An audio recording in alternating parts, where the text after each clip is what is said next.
আমি রাজাকার নই।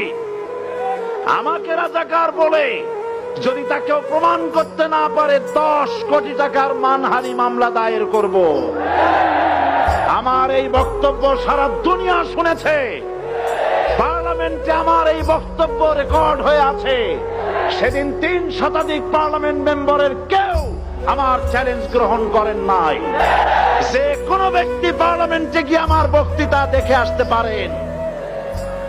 এরপরে 1997 সনের 7ই অক্টোবর দৈনিক জনকণ্ঠ পত্রিকা যখন আমার বিরুদ্ধে লিখলো, সেই পত্রিকায় সাঈদীর ওপেন চ্যালেঞ্জ 8ম পাতা 1997 7ই অক্টোবর, এত বড় 2 কলমে হেডিং।